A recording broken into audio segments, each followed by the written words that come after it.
All right, let's talk some turnover-worthy plays versus actual turnovers. This is a unique thing that has come up and been a storyline a lot throughout this season, and it was a storyline last season, right? People talked last year about how Mahomes had gotten very lucky with turnovers, and you should expect more turnovers this year, and that has come to fruition. So the question is, well, A, how much should we expect Mahomes to continue having turnovers? And B, I think it also raises the question of who else is getting lucky and unlucky, and specifically for this season. Now, we don't have as big of a sample size, so there's only so many games for you to rack up luck or unluck, but I still find it fascinating. So I should mention at the top, turnover-worthy plays is not a stat made for the public. It is a stat made by Pro Football Focus themselves. They do have it behind a paywall. I'm going to give you a few, just some of the notable ones, but I can't give you every one because it's behind a paywall. So if you want to, figure out if your favorite quarterback is being unlucky or if he's been lucky, just get a Pro Football Focus account, and if you watch this video, you'll understand sort of how to do the math yourself. So anyways, let's get into it. So first, so far this season, you see that there's been 257 turnover-worthy plays. That's what TWP stands for. You'll see that abbreviation a lot. So 257 turnover-worthy plays, but 291 turnovers. So the conversion rate from actual turnovers to turnover-worthy plays is a little bit light. So for example, if you have 20 turnover-worthy plays throughout the course of a season, you actually would expect to have a little bit more than 20 total turnovers, but just a little bit more. So, one turnover is worth 0.88 turnover-worthy plays. So first, let's look at the guys who have been lucky this year. So the real thing to watch is going to be all the way to the right. You see there's going to be a plus or a minus.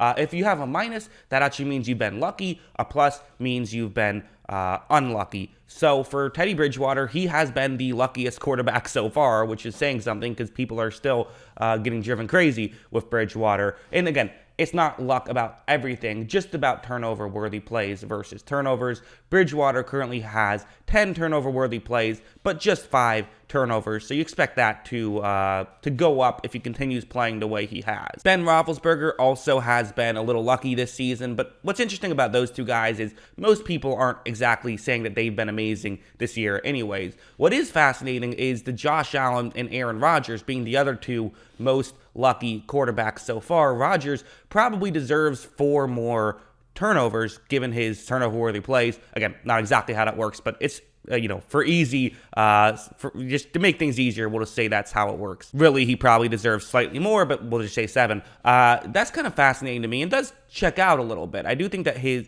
sometimes actual box score numbers are going to be a little bit misleading. So Rodgers been a bit lucky. Again, none of these guys have been crazily lucky, like Josh Allen, 10 turnover-worthy plays, 7 turnovers. Yeah, he's been a little lucky. It's not insanely lucky though, so that does kind of seem all right. Now let's talk unlucky. This is where you want your quarterback to be on, right? Because that means that they're actually better than where they end up. So top left, this is shocking. Kyler Murray has had the biggest shift out of anybody, and he's had double the biggest shift out of anybody. Only 4 turnover-worthy plays, but 14 actual turnovers. That's just an absurd difference right there. I think part of this might be Kyler does kind of have a mindset of he'll throw a lot of jump balls, but the flip side is a lot of these jump balls work, so it's a lot of times they're just smart decision, but I believe those don't count as turnover-worthy plays, but might result in more turnovers, so maybe he's broken the stat a little bit.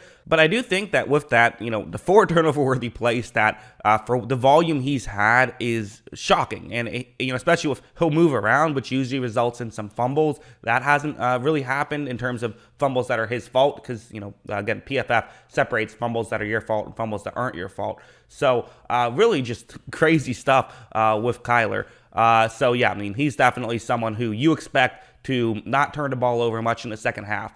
Number 2, in terms of the most unlucky, you have Justin Fields. And again, what's interesting is that you have 10 turnover-worthy plays, so that is on the high side, but 15 total turnovers, which is way on the high side. So you expect that to go down a bit. It's still on the high side, but you do expect it to go down. Next, we have Tom Brady, which this makes sense. I mean, I remember, that first game against Dallas, there was 2 right there where he had turnovers that weren't his fault. So a couple like that. Okay, him being a little bit unlucky. Yeah, that does check out to me. And actually, he got a little lucky in the Saints game. So if I did this a week earlier, it would have been more dramatic.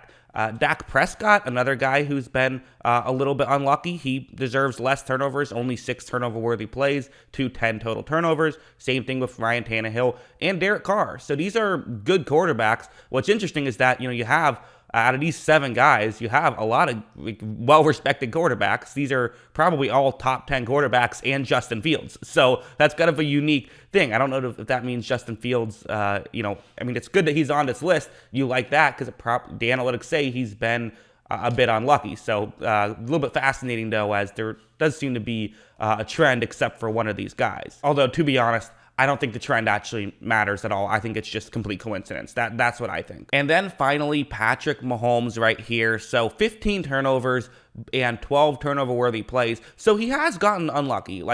He made the list, right? Because I wanted to do everyone who has a differential of 3 or more. So if you had less than that, I didn't include you in this video.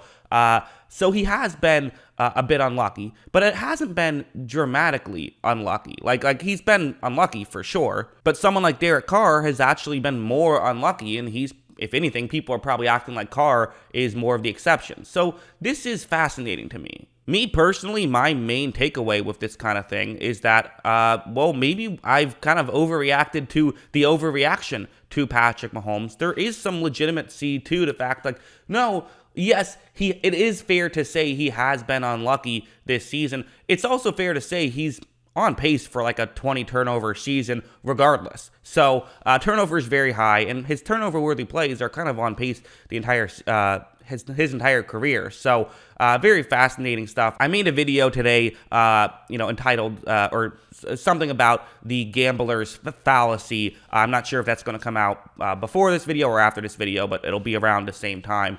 Talking about that with Mahomes. And I think that's a more interesting breakdown of just the Mahomes of it all. So make sure you check that out if you like this one. Interesting stuff, though. I think the more interesting thing is Kyler Murray. I mean, what did he do to God to piss him off? Because you expect him to get a lot, again, you don't expect him to now never have a turnover for the rest of the season. You expect him to probably only have like 4 or 5 turnovers given his turnover-worthy plays if he continues playing like this. So, interesting stuff. That's what I think. What do you guys think? Let me know in the comments below. Always love hearing from you. And of course, as always, thanks for watching.